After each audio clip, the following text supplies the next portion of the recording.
Baik, selamat malam, rekan-rekan semua, selamat malam Pak Tatang, kami dari kelompok 7.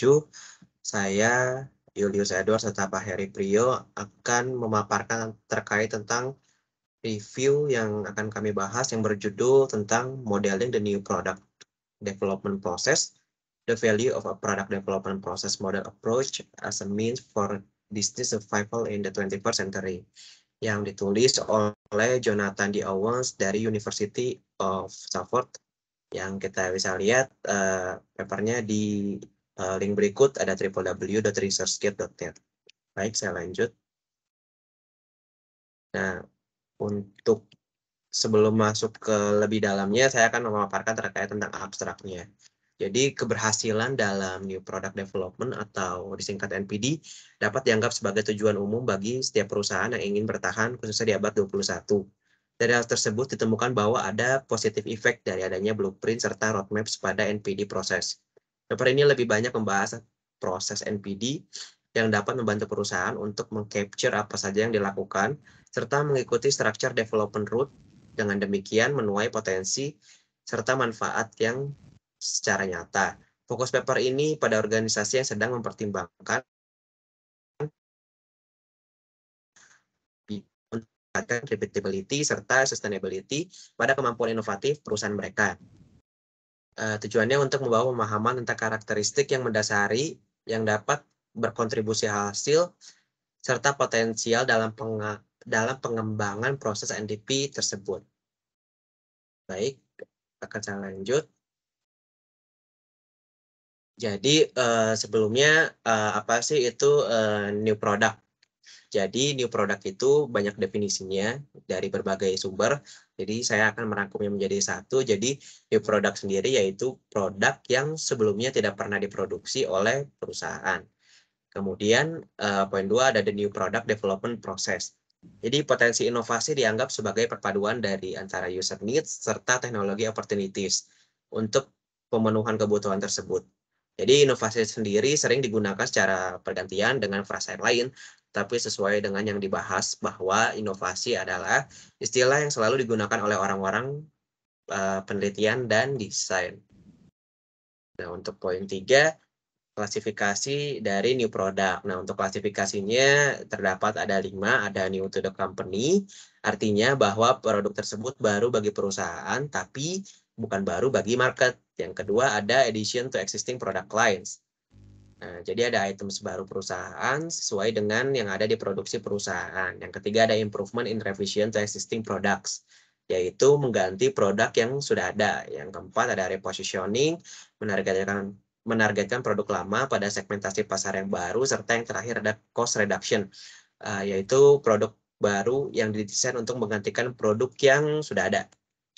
Nah, dapat kita lihat Bapak Ibu, untuk di depan ini ada summary dari beberapa proses model serta kualifikasi dari NPD itu sendiri. Dari yang paling atas ada department stage, yang kedua ada activity stage models, yang ketiga ada decision stage models, yang keempat ada conversion process, serta yang terakhir ada response models yang dapat kita lihat secara detailnya pada gambar berikut. Baik, saya lanjut. Jadi untuk NDP model sendiri, NPD models itu sendiri, saya akan menguraikan mengenai asal-usul, penggunaan, serta batasan dari 5 teknik pemodelan umumnya.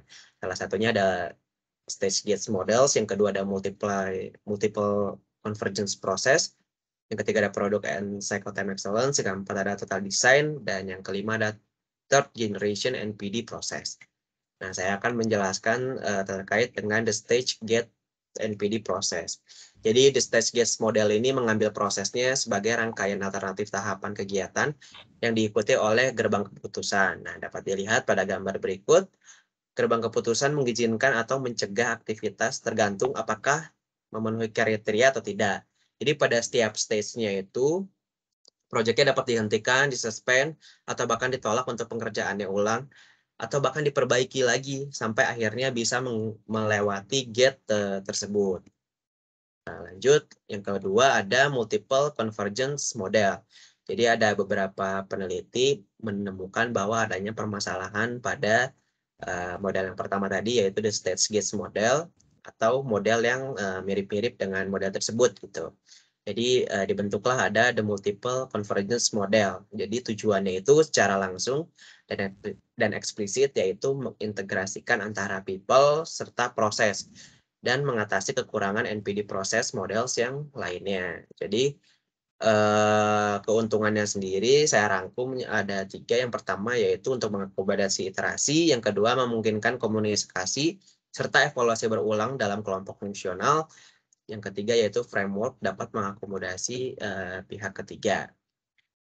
Lalu yang berikutnya ada product and cycle time excellence model. Jadi berbeda dengan model yang sebelumnya, the multiple convergence model. Jadi model ini tuh dikembangkan dan didorong adanya kebutuhan untuk mengurangi spare waktu untuk ke market. Jadi model ini konsentrasinya ada kontrol pada ekonomi serta proses desain. Jadi salah satu contohnya ada Product and Cycle Time Excellence model yang dikembangkan oleh Pitiglio Rebin dan McGrath. Jadi model ini mengikuti stage gate analogi dengan phase reviews, memberikan poin kepada keputusan apakah proyeknya tetap jalan, dialihkan, atau bahkan dihentikan. Namun pada phase reviews tersebut, keputusannya tidak dibuat dari tim inti yang multidisiplin yang melaksanakan pekerjaan, melainkan dari sekelompok yang terdiri dari 4 atau 5 senior manager yang dikenal sebagai Product Approval Committee. Selanjutnya ada Total Design Model. Nah, untuk Total Design Model sendiri,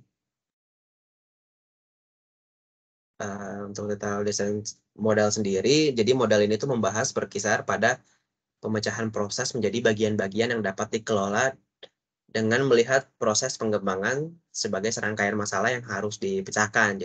Jadi pandangannya agak sedikit berbeda untuk model ini karena pengembangannya bentuknya sendiri seperti spiral yang konvergen gitu.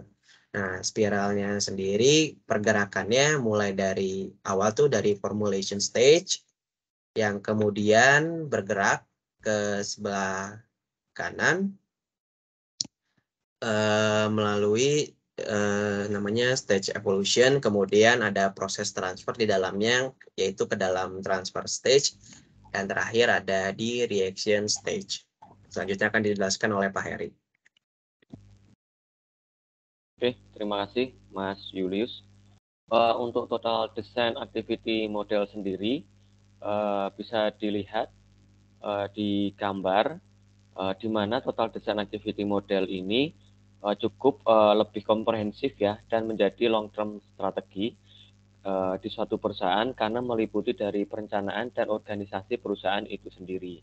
Di sini bisa dilihat yaitu ada market, ada specification, konsep desain, detail desain, manufaktur, dan penjualan. Di mana di sini juga melibatkan dari sisi market, dari sisi material, mekanikal, bahkan untuk controlling dan akhirnya juga terakhir di manufaktur atau di pabrikannya.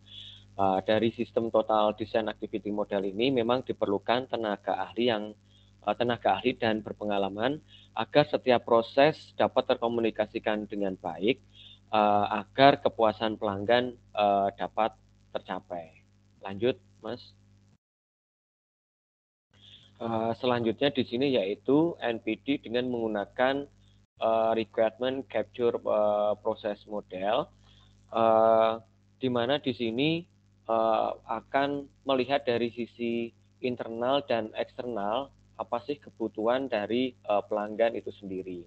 Di sini untuk melihat dari kebutuhan pelanggan, di sini ada data acquisition.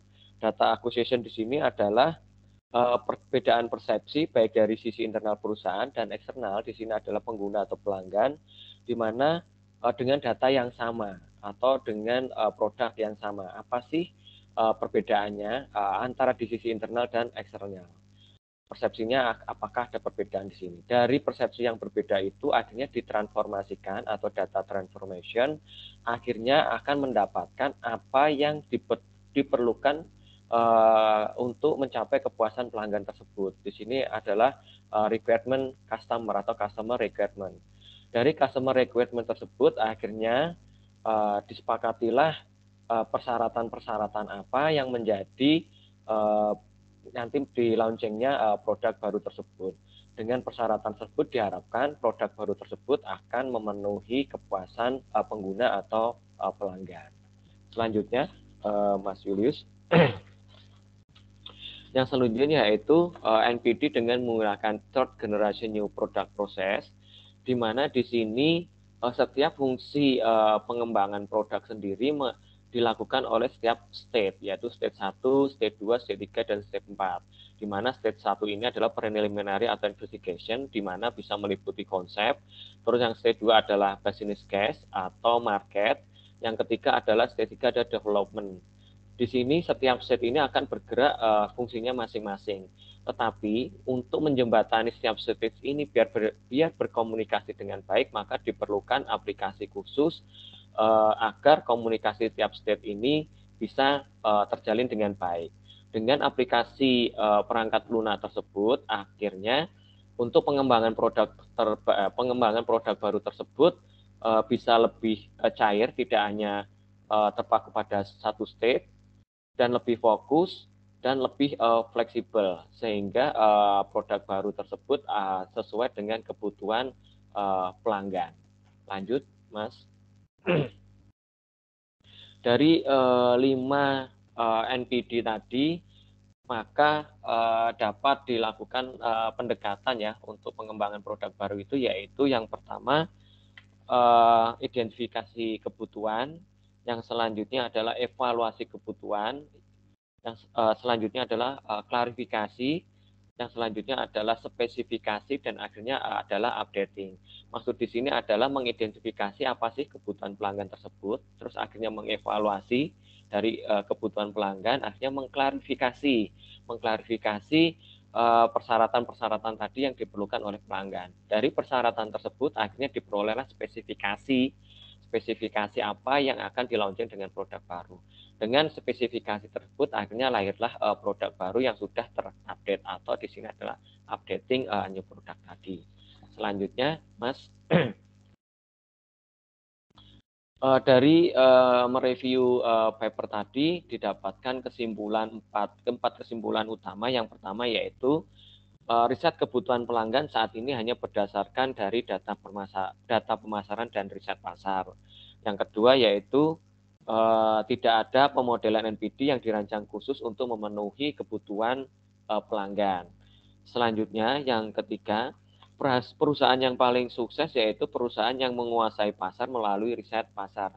Berarti di sini tidak hanya melakukan NPD saja, tetapi harus menguasai pasar melalui riset-riset pasar, apa sih yang diperlukan oleh pelanggan. Dan yang selanjutnya adalah untuk kebutuhan pelanggan, di sini perlu dilakukan riset khusus agar NPD-NPD ini lebih mendekati lagi apa sih kebutuhan pelanggan tersebut. Oke, lanjut, Mas. Dari review tadi, kita dapat menanggapi bahwa untuk memenuhi kebutuhan pelanggan atau memenuhi untuk produk baru ini, tidak ada perusahaan yang menganut salah satu teori tersebut.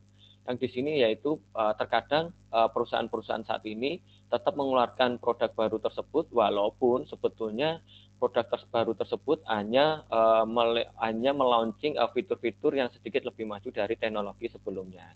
Dari hal tersebut, bisa dikatakan saat ini cukup ambigu apakah pelanggan mengikuti developer atau developer mengikuti pelanggan. Saat ini tidak ada perbedaan. Selanjutnya, Mas.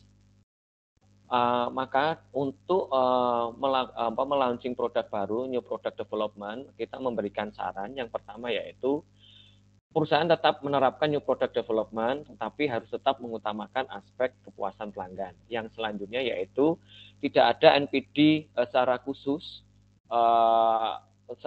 untuk menghasilkan produk baru seperti apa. Jadi setiap perusahaan punya treatment yang berbeda terkait produk apa yang akan mereka buat dan bagaimana menemukan segmentasi pasar yang sesuai. Dan yang selanjutnya menurut kami, membuat produk baru cukup penting agar perusahaan tetap eksis di era bisnis ini. Oke, lanjut, Mas. Terima kasih atas perhatiannya. Wassalamualaikum warahmatullahi wabarakatuh.